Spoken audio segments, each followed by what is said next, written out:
Hello students, good morning. हम लोग जो है टॉपिक परमुटेशन और कॉम्बिनेशंस डिस्कस कर रहे थे। आज हम लोग उसी में principle of inclusion and exclusion के बारे में कुछ डिस्कस करेंगे। ठीक है, तो चलिए स्टार्ट करते हैं हम लोग आज का topic, inclusion and exclusion principle. Okay, तो आज का जो टॉपिक है वो है inclusion and exclusion principle।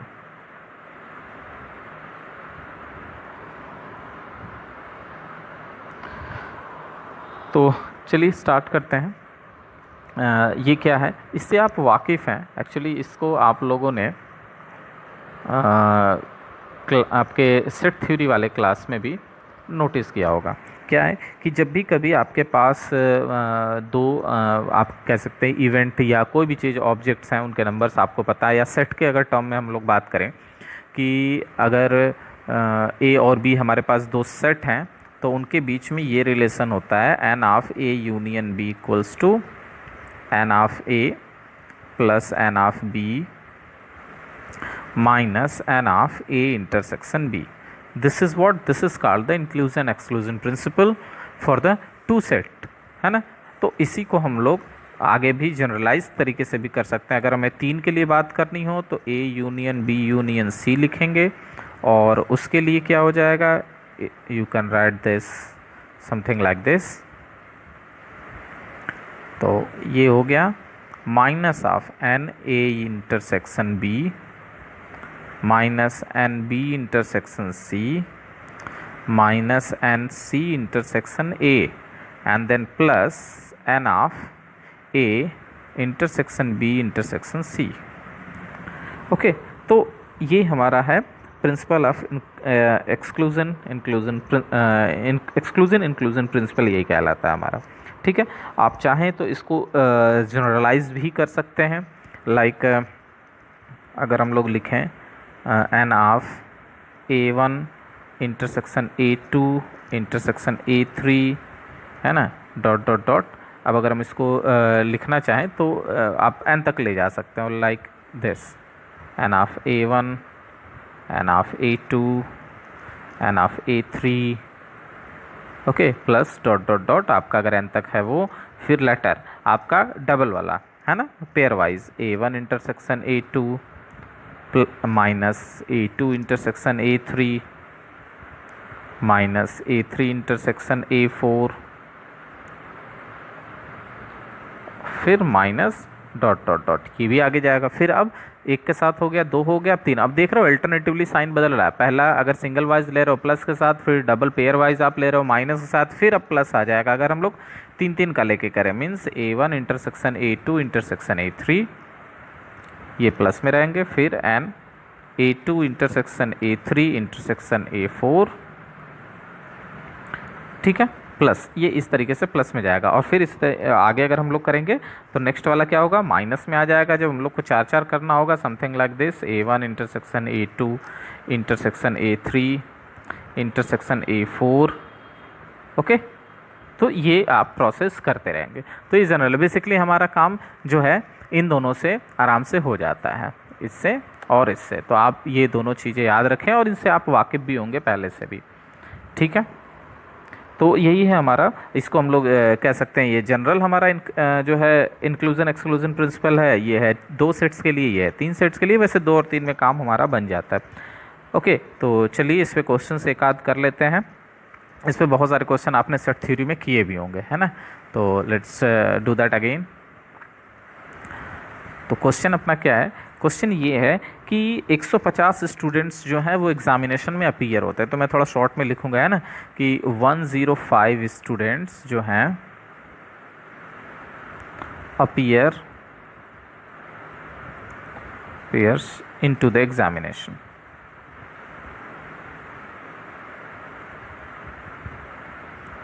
ठीक है, 105 स्टूडेंट अपीयर होते हैं एग्जामिनेशंस में, जिसमें से कि 80 स्टूडेंट जो हैं वो आपके 80 स्टूडेंट्स student passes या पास इन इंग्लिश, 2 सब्जेक्ट के एग्ज़ाम है बेसिकली, ठीक है, इन इंग्लिश सब्जेक्ट। और 75 स्टूडेंट्स जो हैं वो पास करते हैं मैथमेटिक्स में। चलो मैथ सब्जेक्ट में अगर बात कर लें तो इसमें पास हो जाते हैं। तो क्वेश्चन का कहना क्या है, अच्छा एक डेटा और भी है कि और जो आपके 60 स्टूडेंट हैं, 60 स्टूडेंट पास इन बोथ सब्जेक्ट, बोथ सब्जेक्ट मतलब इंग्लिश और मैथ्स दोनों में, है ना। हमें बताना है कि how many student fail in both the subject, दोनों सब्जेक्ट्स में कितने स्टूडेंट्स फेल होते हैं ये अपने को बताना है, ठीक है। अब ध्यान रखना, अक्सर बच्चे गलती क्या कर देते हैं, मतलब बड़े कॉमन से मिस्टेक है कि how many students fail in both examination, तो क्या करते हैं कि टोटल 105 स्टूडेंट्स है तो how many pass in both the examination 60, वो 105 माइनस 60 कर देते हैं, ठीक है। तो ये आप ध्यान रखें कि 105 माइनस 60 करेंगे तो 60 क्या है, दोनों सब्जेक्ट में पास होने की, है ना। तो उसमें हो सकता है कि कोई एक सब्जेक्ट में भी पास रहा हो, आपने उसको भी माइनस कर दिया, बट क्वेश्चन हमारा यहाँ पे क्या है, आस्किंग प्रॉब्लम क्या है अपना, कि दोनों एग्जामिनेशन में फेल हो, है ना। बात समझ आ रहा है, ये जो आप करोगे वो होगा not into the both exams, तब आप 105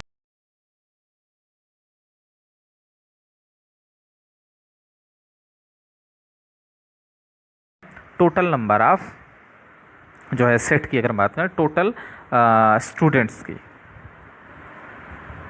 और ये जो है एम फॉर मैथ्स कर दे रहे हैं मैथ सब्जेक्ट के लिए, ई फॉर इंग्लिश सब्जेक्ट के लिए हम लोग बोल दे रहे हैं, और बोथ का मतलब समझ रहे हैं, एम इंटरसेक्शन ई की बात होगी, बोथ सब्जेक्ट, ठीक है। तो अपने को क्या है पहले ये बताना है, अच्छा इसके हिसाब से अगर देखें तो एन ऑफ एक्स कितने हैं, टोटल स्टूडेंट हैं कितने, 105 स्टूडेंट अपने पास टोटल हैं। और अगर इस हिसाब से देखें कि मैथ्स में कितने स्टूडेंट्स हैं, तो मैथ्स में जो पास स्टूडेंट हैं बेसिकली तो वो 75 है।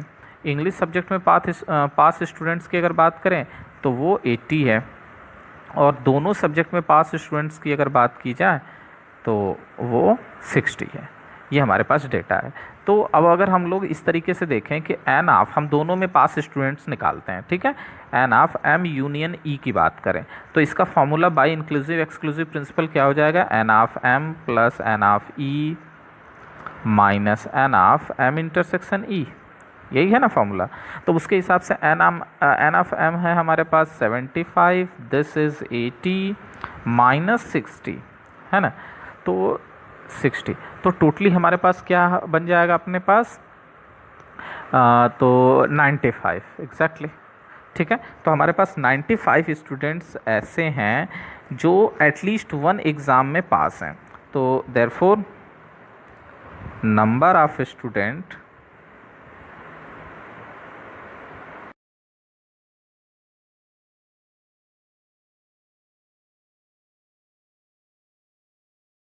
सब्जेक्ट में पास हों, मतलब है ना, तो या एक से ज़्यादा में भी पास हो सकते हैं इन आइदर सब्जेक्ट्स और बोथ, या दोनों में, तो वो टोटली कितने हैं हमारे पास, नहीं दोनों की बात नहीं, आइदर सब्जेक्ट्स इज, ठीक है। तो वो कितना हो गया 95, लेकिन ये पास है, हमें चाहिए दोनों सब्जेक्ट्स में फेल, ठीक है।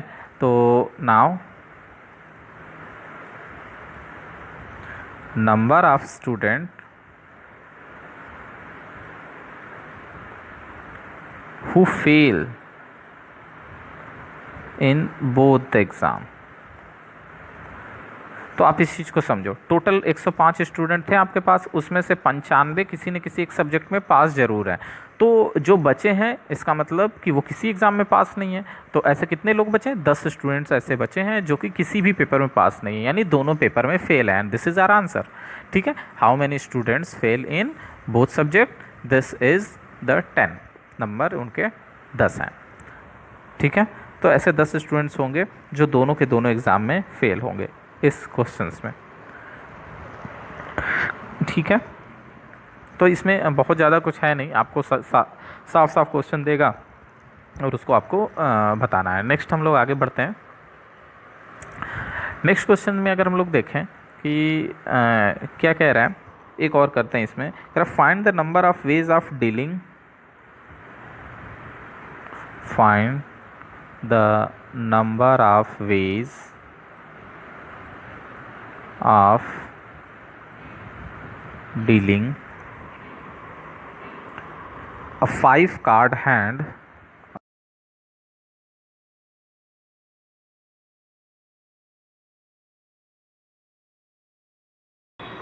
from a regular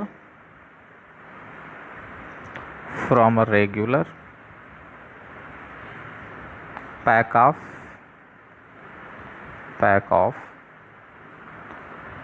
52 card.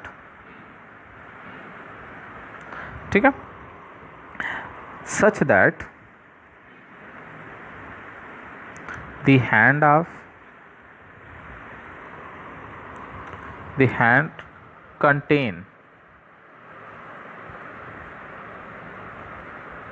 contains at least one card in each suit।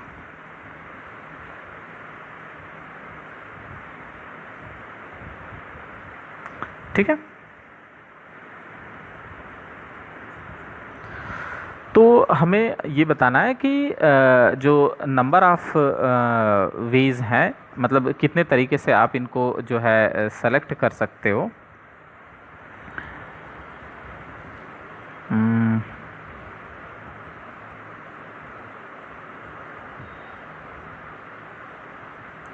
एक मिनट बेटा,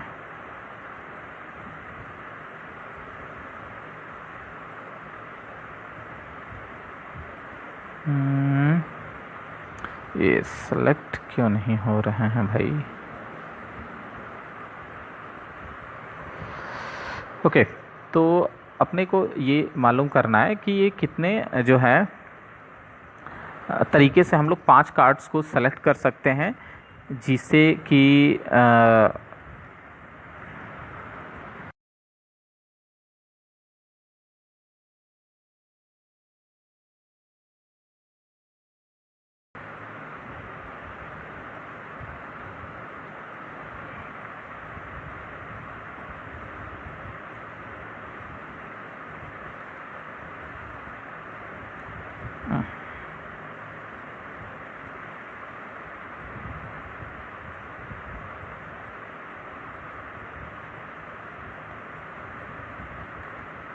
ओके, थैंक यू, बड़ा sorry. Find the number of ways of dealing a 5 card hand from a pack of regular pack of 52 card such that the hand contains at least 1 card in each suit. ठीक है, तो 52 पत्ते हैं अपने पास, हमें क्या करना है कि 5 कार्ड्स को क्या करना है, सेलेक्ट करना है। ठीक है, तो कितने तरीके से कर सकते हैं, तो number of all 5 cards hand.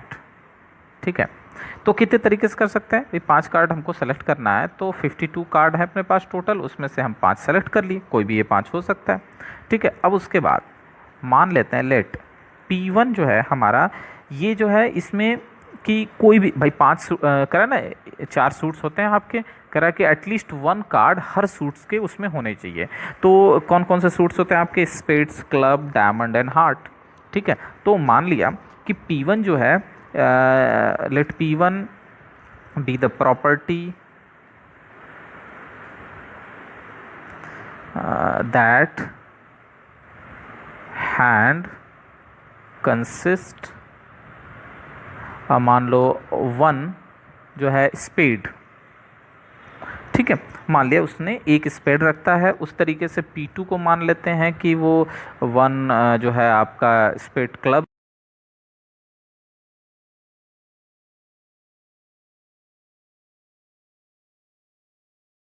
और P4 इवेंट हमने मान लिया, या आप जो कह सकते हैं प्रॉपर्टी, कि उसमें क्या है, हार्ट है। तो 4 हमारे पास सूट्स थे, उसमें से एक एक जो है आपके लिए हमने हर एक को सेलेक्ट कर लिया। ठीक है, बात समझ में आ रही है? ये हमने एक मान लिया है, उनको वर्ड जो है उनका नोटेशंस हमने ले लिया है। ठीक है, कि अब इतना बड़ा लिखेंगे consist property consist of one spades, उससे अच्छा P1 मतलब समझ जाएंगे कि हम स्पेड्स की बात कर रहे हैं। उसमें कम से कम जो है आपके एक हर कार्ड के होने चाहिए, तो 5 हमने निकालना है। ठीक है, और हर कार्ड के कम से कम एक होने चाहिए, याद रखना। तो ऑब्वियस बात है कि इसमें से कोई एक ज़्यादा होगा, लेकिन कम से कम इन चारों में से एक एक तो होंगे ही। तो 4 कार्ड इस तरह हो जाएंगे और एक कोई रिपीटेड कार्ड हो जाएगा अपना। ठीक है, बात समझ आ रहा है? तो हम लोग क्या करेंगे कि इन सभी चीज़ों को एक एक जो है कैलकुलेट करते हैं।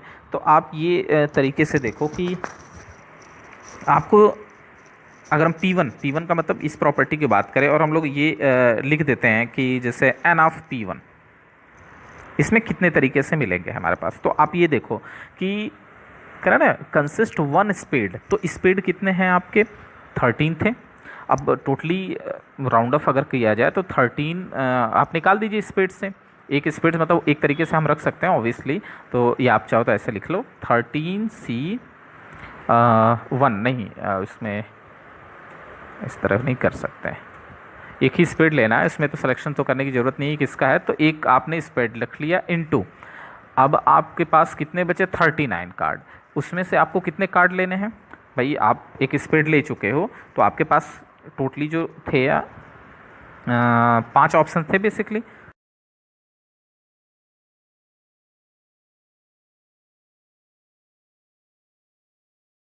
ये जो है 5 कार्ड 39 में से आप ले लो। ठीक है, और जो जो आपका 4, एक मिनट, ये 1 नहीं है, उनको 4 कार्ड्स को कितने तरीके से हम लोग ऐसे अरेंजमेंट तो इसमें है नहीं, केवल हमें पिक करना है। तो ऐसा करो 4 कार्ड्स में से कोई भी हम ले सकते हैं। तो ये 4 अरेंजमेंट इसका हो गया और ये, लेकिन ये तो गड़बड़ हो जाएगा ना, हमें टोटली जो है गड़बड़ हो जाएगा। एक मिनट, थोड़ा सा इस चीज़ को मैं थोड़ा और सिस्टमेटिक कर दे रहा हूँ, यहाँ चीज़ें कुछ सही नहीं है। इसमें चीज़ों को इस तरीके से समझने की कोशिश करते हैं कि P1 be the property that had consist one spade है। अच्छा, कंसिस्ट वन स्पेड की बात हो रही है, ये चीज़ों को थोड़ा सा बदला जाए तो इसको हम लोग कर देते हैं consist P1 consist no any spade. ठीक है, कोई भी स्पेड कंटेन नहीं करता है, ना ही कोई क्लब कंसिस्ट करता है, ना ही डायमंड, ना ही हार्ट। अगर हम इस तरीके से करें तो हम ये बताएं कि n ऑफ P1 क्या हो जाएगा। तो एक भी स्पेड नहीं लेना है, यानी 13 स्पेड हैं, उसमें से हमें एक भी स्पेड नहीं लेना है। ठीक है, 13 में से एक भी स्पेड नहीं लेना। ये समझ रहे हैं ना हम लोग, जो 52 पत्ते होते हैं इसमें चारों सूट्स के 13-13 कार्ड होते हैं। ठीक है, 13-13 कार्ड चारों सूट से होते हैं, spade, club, diamond and heart के। तो हम क्या करते हैं, एक भी स्पेड नहीं ले रहे हैं, तो 13 में से 0 मतलब एक भी ना लो, 13C4 तरीके से कर।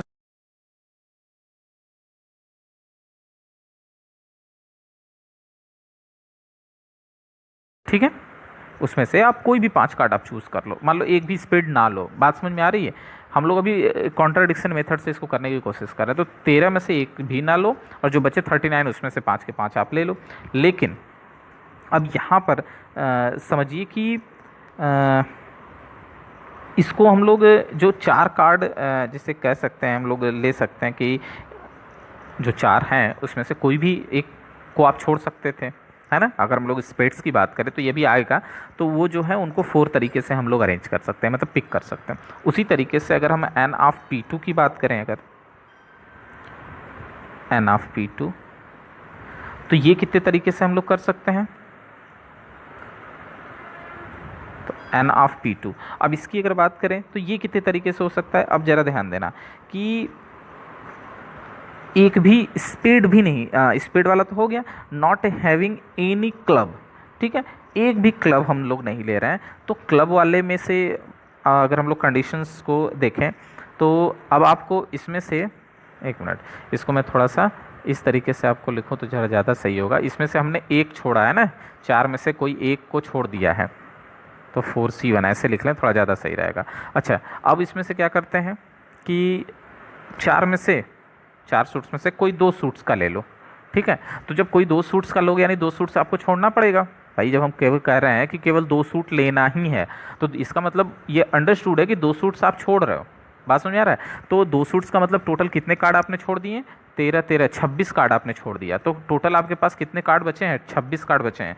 इसमें से आपको जो है कोई 5 कार्ड लेना है, ठीक है। ये सूट्स का कलेक्शन है, रिमेंबर दैट, ये सूट्स का कलेक्शन है और ये जो है आपके कार्ड्स का कलेक्शन।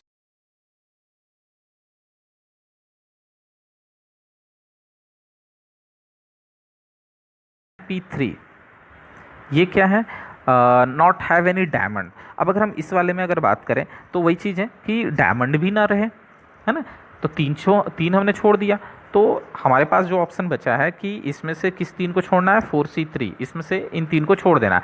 तो जिस 3 को छोड़ना है उनको निकाल कर हटा दो। अब टोटल कार्ड कितने बचे? तो 39 कार्ड तो आपने निकाल दिए, तो आपके पास केवल 13 कार्ड बचे, उसमें से आपको 5 कार्ड चूज़ करना है, ठीक है। अब अगला N4, इसमें से एक एक भी हर्ट भी ना हो, है ना। यानी आपने क्या किया? 4 में से चारों सूट्स को आपने निकाल दिया सेलेक्ट करके, चारों सूट्स को। तो बचे कितने कार्ड? आपके पास तो कार्ड ही नहीं बचा ना भाई, एक भी कार्ड नहीं बचा। आप 5 क्या लोगे? मतलब ये 0C5, ये तो डिफाइंड ही नहीं होगा। तो एक्चुअली इसके कहने का मतलब क्या होगा? 0C5 नहीं लिखेंगे, इसकी वैल्यू हमारी क्या हो जानी है? डायरेक्ट, वी अंडरस्टूड इट, 0 हो गए। तो ये टोटली हो गया। बात समझ में आ रही है क्या हम करने की कोशिश कर रहे हैं? क्यों, कुछ मतलब ये समझ में आ रहा है कि क्या बात हो रही है? तो इसका मतलब अगर हम जो है इसको सिंप्लीफाई कर लें, तो अब हमारे पास जो फॉर्मूला बचता है 4 वाला, तो उसमें किस तरीके से हम लोग को करना है कि हमको ये चाहिए कि number of veg contain at least 1 card in each. इसमें से हमने एक एक निकाल दिया। तो कॉन्ट्राडिक्शन वाला मेथड क्या है? वो कहता है कि भाई आप जो है, तो पहले हमको जो रिजल्ट चाहिए वो लिख लेते हैं कि the number of veg, the number of ways of dealing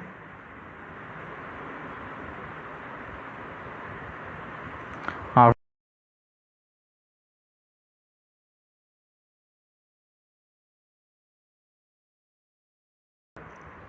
containing at least 1 card, containing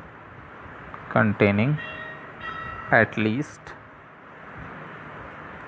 1 card of each suit। तो भाई कितना हो जाना है हमारे पास ये स्ट्रक्चर? तो देखिए क्या हो जाएगा आपका। टोटल था हमारा 52C5, इसमें आप टोटल निकाल लेते, लेकिन अगला आपने किया क्या? आपने NP1 को भी निकाला, ये भी आपको नहीं चाहिए। फिर आपने क्या किया? NP2 को भी, दो दो वाले को निकाला। तो अल्टरनेटिवली बदलेगा, ऐसा करो इसको आप, एक मिनट हटा ही देते हैं। तो NP1 फिर प्लस NP2 का हो गया, फिर माइनस NP3 का हो गया, फिर माइनस प्लस, फिर माइनस, ठीक है, और फिर प्लस NP4 का हो गया, ठीक है। तो ये आपका जो भी वैल्यूज़ आप निकालें, इसकी वैल्यूज़ निकाल रखा है मैंने, NP1 NP2 आप इसमें भर दीजिएगा और वैल्यू इवेलुएट कर लीजिएगा। ध्यान रखिएगा NP4 जो है वो तो क्या है आपका, वो 0 है, तो उसको रखने ना रखने का कोई मतलब नहीं बनता, ठीक है। समझ में आ रही बात? तो ये इस तरीके से आप जो कर सकते हैं। तो इस पे बहुत बेसिक टाइप के क्वेश्चन ही आते हैं, बस थोड़ा सा ध्यान रखने की वाली बात है, ठीक है। तो नेक्स्ट अब हम लोग जो है अगले टॉपिक पे चलते हैं, जो है हमारा सर्कुलर परमुटेशन, ठीक है। तो अपना जो टॉपिक है अगला वो है सर्कुलर परम्यूटेशन।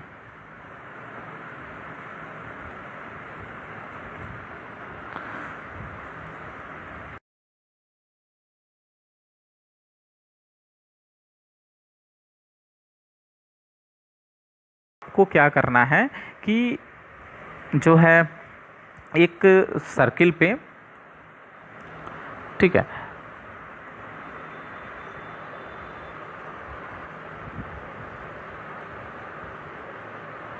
ओके।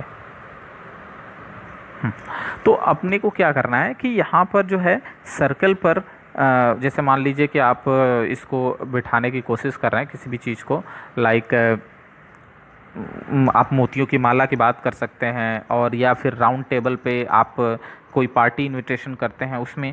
तो इस तरीके से ये इसमें कहने का मतलब क्या होता है सर्कुलर परमुटेशन का, ये नॉर्मल वाले से थोड़ा सा अलग हो जाता है कि मान लीजिए आपके पास n लोग हैं, ठीक है, n पर्सन है, m1 है, m2 है, ठीक है, यहाँ M1 को आपने बिठा दिया, फिर यहाँ M2 को बिठा दिया, फिर यहाँ M3 को बिठा दिया, है ना। तो आपके पास n बंदे हैं और इस राउंड टेबल के किनारे किनारे आपको बिठाना है। तो आप कितने तरीके से बिठा सकते हो, ठीक है। या यहाँ पर क्या हो सकता है, बंदे भी हो सकते हैं, आइदर यहाँ पे कुछ स्पेशल टाइप्स की जो आप कह सकते हो कि जेम्स होते हैं, उनकी कुछ मालाएं होती हैं, या फ्लावर्स आप कह सकते हो, है ना, फ्लावर्स कर सकते हो। तो ये F1 टाइप का फ्लावर है, यहाँ F2 फ्लावर है ना। या सब सिमिलर फ्लावर्स भी हो सकते हैं, है ना। एक या आपका मैक्सिमम नंबर ऑफ फ्लावर्स मिलाकर एक माला बनाई जा सकती है, गार्लैंड।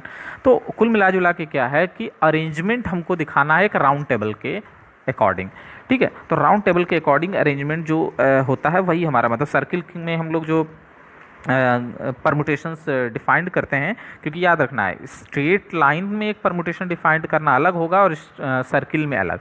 स्ट्रेट लाइन यानी एक रो या कॉलम जिसकी बात हम लोग कर रहे थे, उसको जो जनरली अभी हम लोग स्टडी किए हैं वो सारा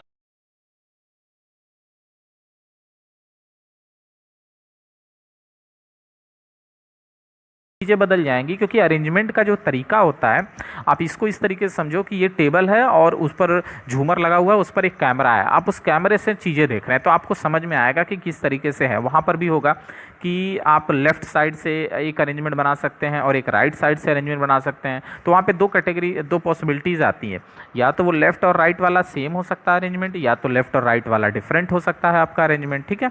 जैसे अगर हम लोगों को बैठाना है, तो लेफ़्ट से मान लो M2 बैठ गया, तो यहाँ से आपका कोई M10 भी बैठ सकता है, 10 लोग हैं तो यहाँ से, या फिर इस M10 को यहाँ आप कर दो और इस M2 को यहाँ कर दो, तो सब टेबल के ही राउंड में बैठ रहे हैं, लेकिन क्या है कि अरेंजमेंट अलग है। यानी अगर इस तरीके से आप देखो एंटी क्लॉकवाइज डायरेक्शन में तो अलग अरेंजमेंट मिलेगा, क्लॉकवाइज डायरेक्शन में देखोगे तो अलग अरेंजमेंट मिलेगा। तो इस पर बेस्ड भी हम लोग अभी करेंगे। तो कहने का मतलब ये है कि जब भी कभी आपको इस तरीके से राउंड टेबल या सर्किल के अराउंड में कोई परमुटेशन फाइंड करना हो, तो उसके बारे में कैसे डील करेंगे, चलिए शुरू करते हैं, ठीक है। तो जैसे हम इन जनरल अगर हम लिखें आपको कि भाई, वैसे मैं इस तरह बढ़ने से पहले मैं आपको एक एग्जांपल समझाने की कोशिश करता हूँ, ठीक है। तो एग्जांपल की अगर बात करें कि मान लेते हैं कि ये अपने पास ये एक और बना लेते हैं।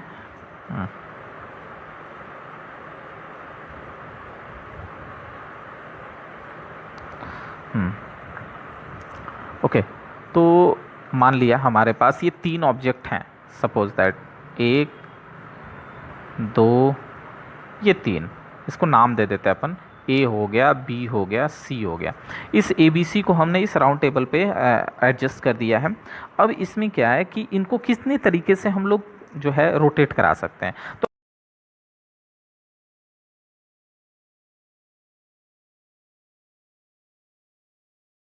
कि हम ये B को इधर बैठा दें, C को इधर बैठा दें। जैसे मैं इसमें करके आपको दिखाता हूँ कि मान लीजिए A यहाँ पे बैठा है, तो आपके पास 2 ऑप्शन है, B यहाँ, C यहाँ हो सकता है इस टेबल पे, या फिर दूसरा क्या हो सकता है, C इस टेबल पे, B इस टेबल पे हो। इसके अलावा कोई और ऑप्शन आप बनाकर दिखाओ, कोई पॉसिबिलिटी नहीं है कि इसके अलावा कोई ऑप्शन बने। तो यानी अगर देखा जाए तो 3 लोगों को अगर हम किसी राउंड टेबल के अकॉर्डिंग बैठाते हैं, किसी सर्कुलर परमुटेशन में अरेंज करते हैं, तो कितने नंबर्स मिले हमारे पास, 2 पॉसिबिलिटी मिली। लेकिन अगर यही हम लोग को एक रो में बैठाना होता तो हमारे पास कितनी तरीके से हो जाते हैं, फैक्टोरियल 3 तरीके, यानी 6 तरीके हो जाते हैं। तो डिफरेंस आपको दिख रहा है लीनियर परमुटेशन और सर्कुलर परमुटेशन में, है ना। लीनियर परमुटेशन में हम लोग करके देखे हैं कि 6 तरीके आते हैं ना करने के, ABC या 1 2 3 जो भी आप पॉइंट लो और उनको अरेंज अगर करना हो तो आप 6 तरीके से अरेंज कर सकते हो, जिसको आप बोलते हो फैक्टोरियल 3 तरीके से अरेंज करना। लेकिन जब आप राउंड टेबल पर बैठाते हो तो ये चीज़ें बदल जाती हैं, ये नॉर्मल वैसे नहीं रह जाती। तो ये क्यों, किस तरीके से हो रहा है, तो इसके लिए एक जनरलाइज फार्मूला है, उस पर हम लोग काम करते हैं, उसको लिख लेते हैं। जैसे फार्मूला क्या है कि the number of the number of circular permutation, the number of circular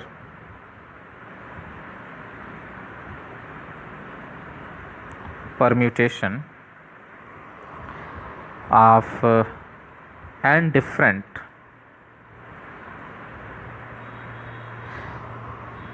things is, ये कितना हो जाएगा जो आपका है फैक्टोरियल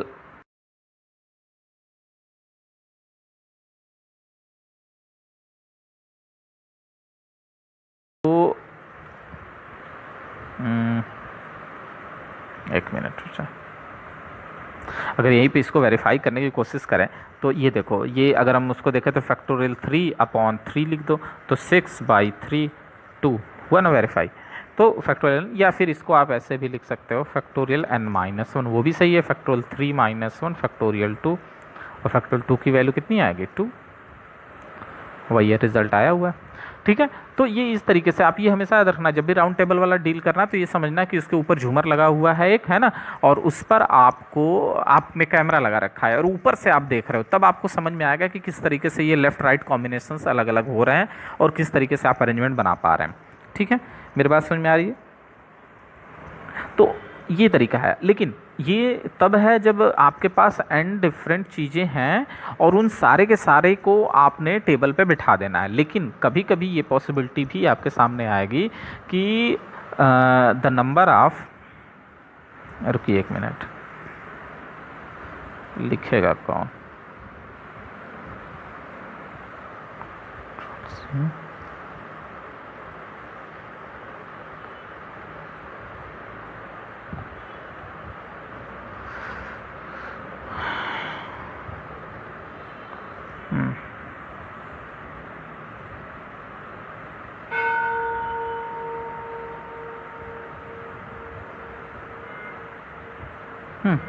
तो number of circular permutation of n different things taken r at a time, उसमें से कुछ ही लेकर एट अ टाइम, सारे को नहीं ले रहे हैं, कुछ ही को लेकर अगर हमें बनाना है तो हम कितने तरीके से बना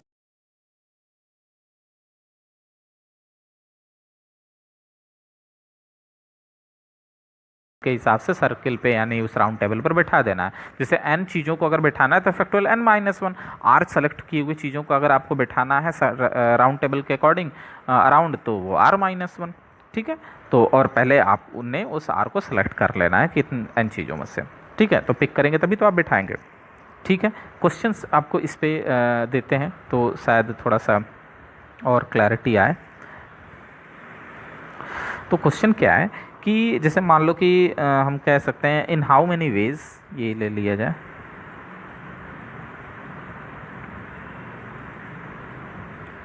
इन how many veg can 24 person be seated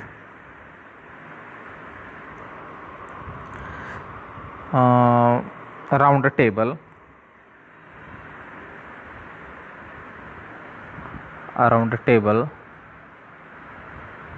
if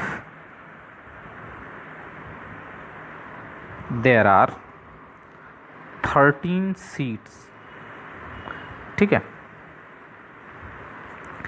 तो क्वेश्चन क्या कह रहा है, 24 लोगों को आपको एक राउंड टेबल के किनारे बैठाना है, एक राउंड टेबल पे आप लोग को 24 लोगों को बैठाना है। बट समस्या क्या है, 24 टेबल होते हैं, 24 लोग होते हैं, आराम से आप बैठा सकते थे।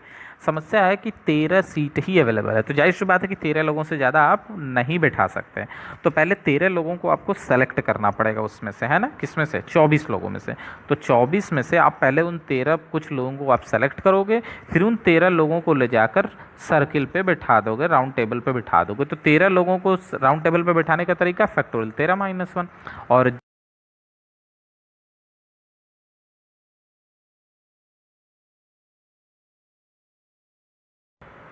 ठीक है, बड़ा आसान है, समझ में आ रही है बातें? चलिए ठीक है, तो एक और क्वेश्चन ले लेते हैं। कह रहा है in how many different ways 5 boy and 5 girls form a circle such that the boys and girls are alternate. ठीक है, बॉयज़ एंड गर्ल्स क्या हो, वो अल्टरनेट हो, एक जो है साथ ना हो। तो अब अगर हम इनमें देखें, क्वेश्चंस समझ में आ गया या लिख दिया जाए? ठीक है, लिखते हैं। इन how many veg 5 boys and 5 girls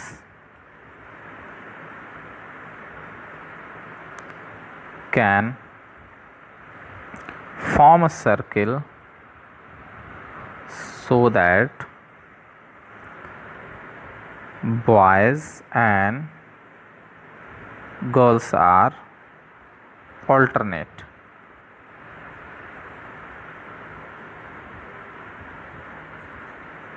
ठीक है, boys and girls are alternate. तो कितने तरीके से हम लोग ये कर सकते हैं, इसके बारे में ये करना है। तो चलिए ठीक है, इस तरीके से इसको समझ सकते हैं आप कि ओके। तो ये हमारे पास मान लीजिए एक सर्किल बना रहा है, और हमने क्या किया, पहले बॉयज़ को एक इसको हम सर्किल वाइज ही मान ले रहे हैं। तो पहले B1 को यहाँ पे, B2 को यहाँ पे बिठा दिया, B3 को यहाँ पे बिठा दिया, B4 को यहाँ पे कर लिया, और B5 को यहाँ पे बिठा लिया, है ना। पांचों लड़कों को हमने बिठा दिया। अब यहाँ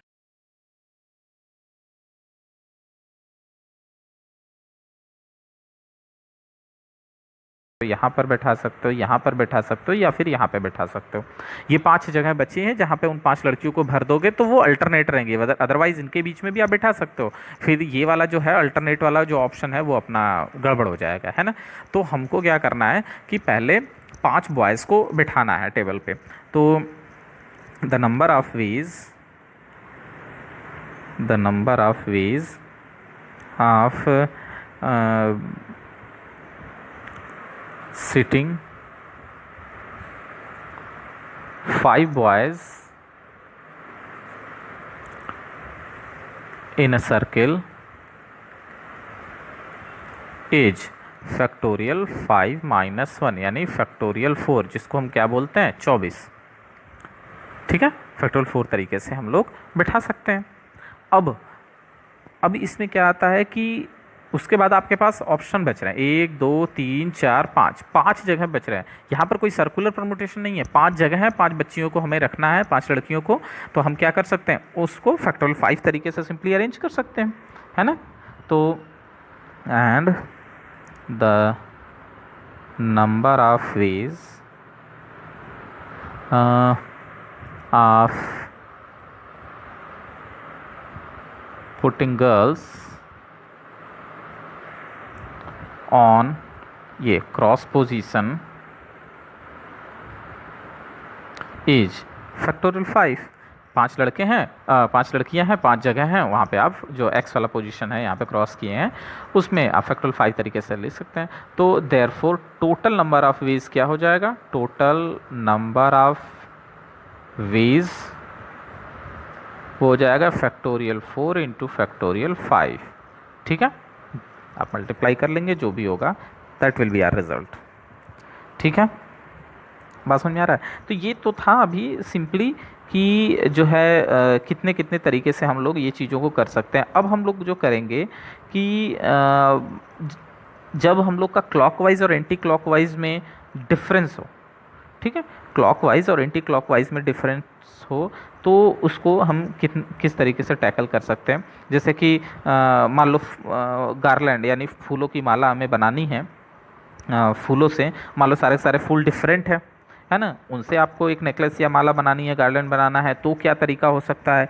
या फिर जो है सिमिलर टाइप के फूल, तो याद रखना डिफरेंट वाले में clockwise and anti clockwise direction में डिफरेंस होता है। एग्जांपल के लिए यहाँ पर आप देख सकते हो, अगर ये पर्सन है ABC, हमने पर्सन लिया है आपके, तो ये दोनों डिफरेंट है ऑब्वियसली, है ना, तीनों के तीनों डिफरेंट हैं। तो A को हमने फिक्स कर दिया, तो B और C और C और B ये दोनों क्लॉकवाइज और एंटी क्लॉकवाइज में अगर हम लोग देखें, ये इस तरीके से देखो और इस तरीके से, ठीक है। इसमें नहीं, मतलब इन दोनों को, ये दोनों अलग अलग हैं, इसको तो बना के दिखाया है ये वाला। क्लॉकवाइज में, एंटी क्लॉकवाइज में और क्लॉकवाइज डायरेक्शन में दोनों सिमिलर नहीं मिलेंगे आपको। यही अगर सेम हो, अगर कोई एक सिंगल टाइप का फूल हो, आपको जैसे आप मान लो रोज़ ले लो, रोज़ के फ्लावर्स को आपको करना है तो ये चीज़ें सेम होंगी, चाहे इधर से आप देखो चाहे आप जो है इधर से देखो, माला तो सेम मिलेगी। लेकिन अगर अरेंजमेंट में अगर हम ये डिफरेंट फूल ले लेते हैं या फिर डिफरेंट पर्सन्स लेते हैं, उनको राउंड टेबल पे एडजस्ट करना है, तो यहाँ पर चीज़ें जो होंगी क्लॉकवाइज अलग होगी, एंटी क्लॉकवाइज अलग होंगी। ठीक है, तो चलिए उसी पे हम लोग आगे बढ़ते हैं। ठीक है, तो अगला है कि अरेंजमेंट ऑफ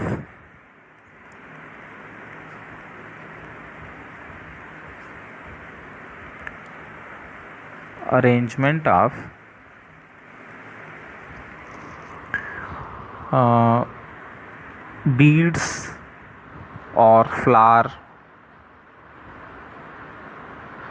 ठीक है, और ये खास बात यहाँ पे कि सारे के सारे क्या हों, डिफरेंट, ऑल डिफरेंट। ठीक है, all different around a necklace,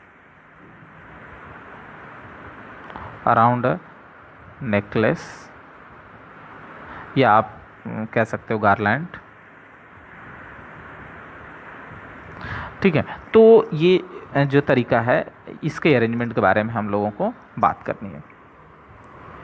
तो एक minute,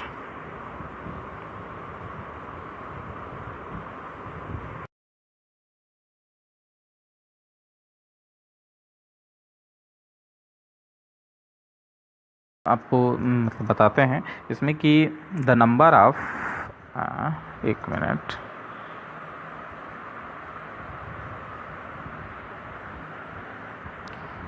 the number of circular permutation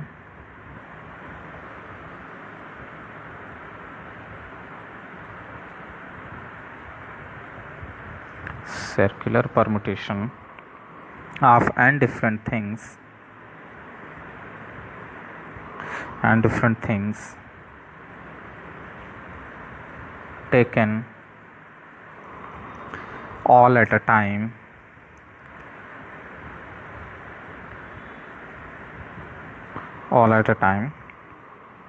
as. तो कितने तरीके से हम लोग ये काम कर सकते हैं, फैक्टोरियल n-1, ये तो बताए थे, अपॉन 2, लेकिन कब, if clockwise and anti clockwise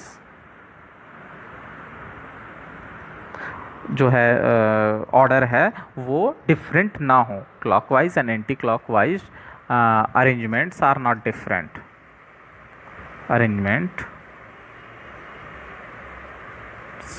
are same या आर नॉट डिफरेंट, ये ज़रूरी है। और ये अक्सर फूलों की माला में और मोतियों की मालाओं में ये होता है। ठीक है, बात समझ में आ रहा है? तो इस चीज़ का आपको ध्यान रखना है। जैसे कि अगर हम ये कहें कि आपको जो है क्वेश्चन के ज़रिए समझाने की कोशिश करते हैं, ये हम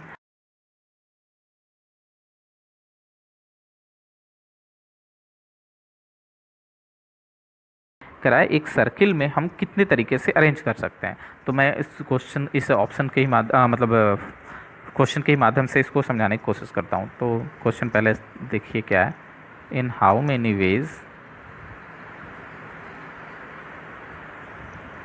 6 फ्लावर, वो भी डिफरेंट है ना, 6 different flowers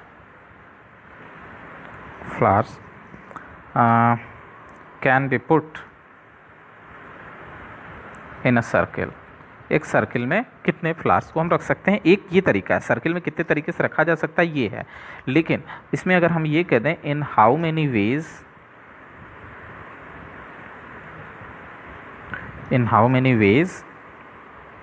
we can form a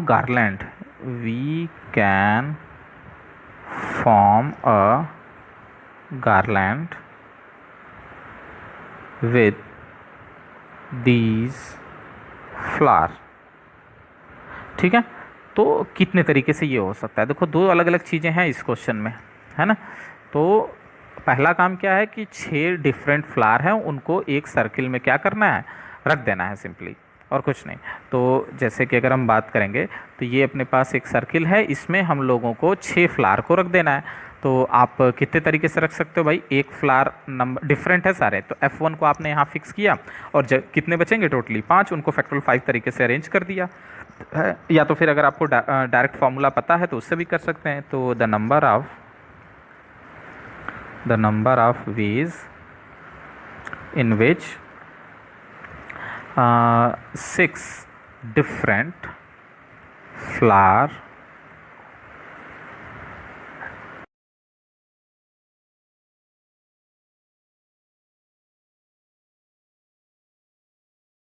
circle, एक सर्किल में कैसे पुट कर सकते हैं, तो वो हो जाएगा फैक्टोरियल 6 माइनस 1 यानी फैक्टोरियल 5 यानी 120, है ना। 120 तरीके से हम लोग उसको कर सकते हैं। लेकिन जब बात आती है माला बनाने की, है ना, तो जब माला बनाना है तो उसका हाफ हो जाएगा। क्यों? क्योंकि आप पता है किसी भी फ्लावर्स को आप लेके, जैसे आप मान लो जैसे फूलों की माला आप बनाते हो और उसके नॉट को यहाँ पे, भाई नॉट तो दिख नहीं रहा है आपको, तो अगर वो डिफरेंट भी हो, तो मान लो आपने यहाँ रोज से स्टार्ट किया, या आप यहाँ जो है उससे स्टार्ट कर सकते हैं, कोई भी आप ले सकते हैं, लिली ले सकते हैं, ठीक है, या फिर आप जैस्मिन ले सकते हैं, कोई भी आप फ्लावर, जो भी आप 6 डिफरेंट करके फ्लावर आप ले रखे हैं, उनमें आप किसी भी तरीके से कर सकते हैं। तो हर का एक अलग अलग रोटेशन, सर्किल में रखना एक अलग चीज़ है ना, और उनसे माला बनाना वो अलग चीज़ है, ठीक है। क्योंकि वहाँ पर ये हमें अरेंजमेंट, ये फिक्स अरेंजमेंट पता नहीं होता, वो आप माला बन के तैयार होती है तो वो अरेंजमेंट हमें एक सिमिलर लगता है। अब वो चाहे जिससे भी शुरुआत हो सकता है, वो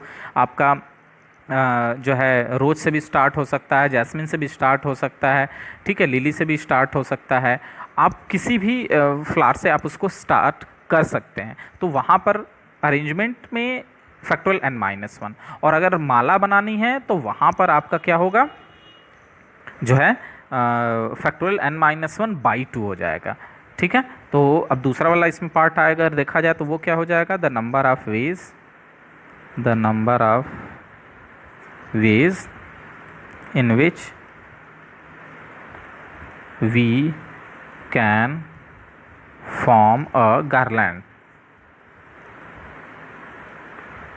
तो वो कितना हो जाएगा, विद